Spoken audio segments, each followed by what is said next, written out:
Hello, everybody! It's Miss Coker's first YouTube project, and it's Disco Tuesdays! Are you ready? I am so excited. I miss all of you so much. But what are we going to make today?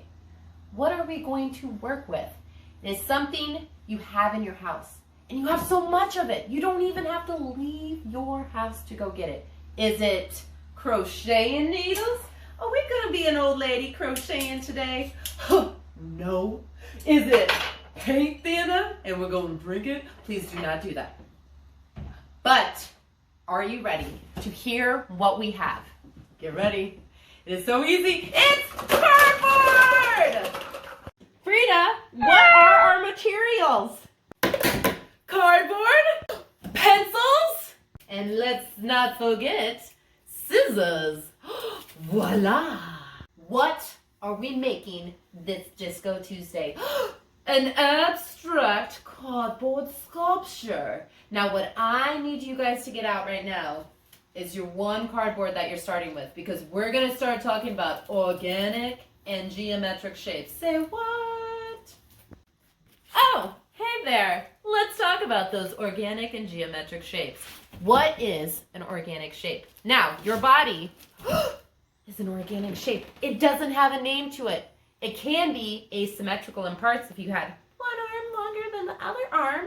Also, if you think about anything that's kind of like a blob. So if I were to draw, my marker is losing its life. This is an asymmetrical shape that does not have a name to it. I don't go, oh, that's the blob shape. But what is geometric? It's a shape that's man-made, and it's got a name to it. So, for example, everybody, what is this shape?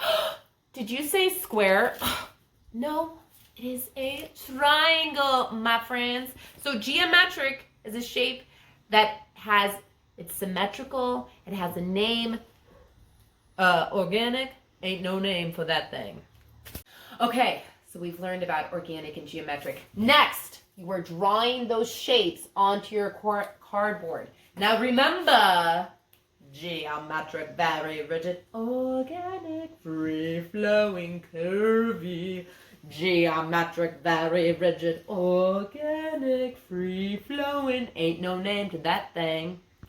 Frida, then I was telling, oh, hello there. So, you have drawn your shapes on your cardboard. Next is to start to cut them. But how do we use scissors? Do I just stick my finger in there like that? No, you crazy fool. Okay, this part right here, my fingers go, Miss Cooker is doing it in a weird angle. Bam, like that. This hole right here, bam, your thumb goes in there. Ba-da-da. Now you're ready. But we got to go over some safety procedures. Do you cut your nose? Get out of here. No. Do you cut your clothes?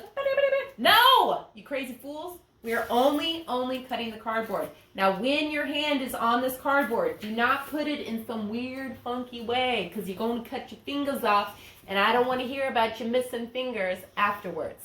Now, I've got a very helpful hint, and I tell my students this all the time.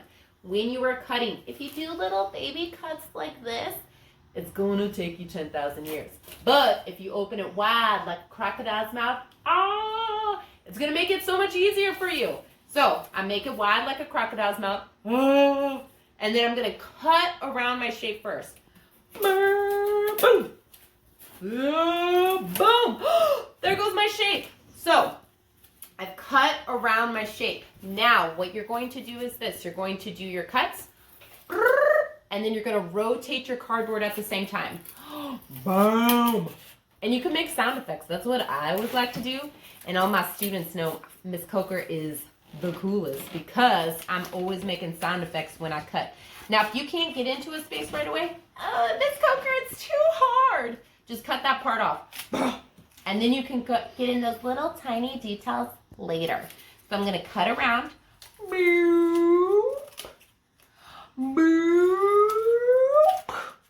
And then I go, and if you notice, I'm twisting the cardboard at the same time. Oh my goodness, I've got a shape done. When you have all your shapes done and cut out, See you the next step. Goodbye. Oh, hello there. So you've cut out all your cardboard pieces. Now you can begin to color. But what can I use to color? You can use colored pencils. You can use glue, glue, glue. Do not drink that paint. You can use paint. Whoa. You can also use markers with colored pencil in the wrong spot. Or if you have random old fabric or paper that you want to glue and put it on top, you can totally do that. But the one thing, if you are going to color, you need to do it on both sides. I have not completed this side yet. So you need to do both sides. And if you want to do something a little bit different and leave it completely blank, do it! It's your art piece. You can totally do whatever you want. I'll see you at the next step. Goodbye. Oh, you're done coloring? Okay. So, what is the next step? It's the final step. And all you need is your scissors. Okay. You have two options when you're putting this together. You can use a paper towel roll or a toilet paper roll to make it have a stand, or you're going to put the pieces together to have them freestanding. And I'm going to show you how to do that next. Are you ready? Are you really ready? Okay, here we go. So there is no right or wrong way to do this because this is your abstract sculpture art piece. But when you are putting these together, I do have a couple simple rules. When you are cutting your magical cardboard wonderful pieces, you're going to put what I call little slits, little cuts into them. So watch what I do. This is when you're not going to have it wide like a crocodile's mouth. You're going to do little baby cuts. So I'm going to do a little baby cut at the top, like that. That's as much as you want to do. And you can see I've already done one here at the bottom. You need at least two because whatever one it is connecting to needs to have one there, and the other piece needs to have one as well. Now, if you do not do little baby cuts and you do one big cut, it's gonna get cut in half, and then I'm gonna hear about you guys crying about it, and it's gonna be really sad.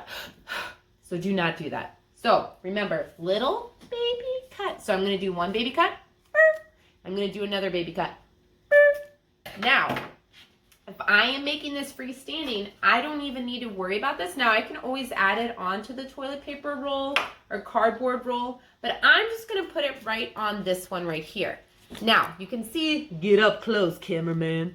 You can see we need to get that attached to this part right here, or it's not going to work, because the magical thing about this, once you get them in there, I can shake it as hard as I want, and it's not going to fall apart. But if I do not put it in there correctly, watch what happens. It fell right off. Oh my gosh. So there it is. So I want to make sure that it gets stuck right there. And then I can even start adding more to this one right here. Or I can start my whole other one. You guys can do this however you want because it's your art piece, okay? Now, when you get completely done, you know what time it is. It's Disco Tuesday. Hope you enjoyed that Disco Tuesday dance break. Now, when you have finished your wonderful abstract sculptural piece, what do you do with it? You can hang it up, put it on display, or you can send me a picture of it. And next Tuesday, I will be featuring who I think are the top 3 best artists. How many? Top 3. But where do I send it to, Miss Coker? Oh, I'm so happy you asked. You're sending it here to Ms. Coker's Art Room at gmail.com. I will also have it in fancy font right here. It should be there now. Toodles.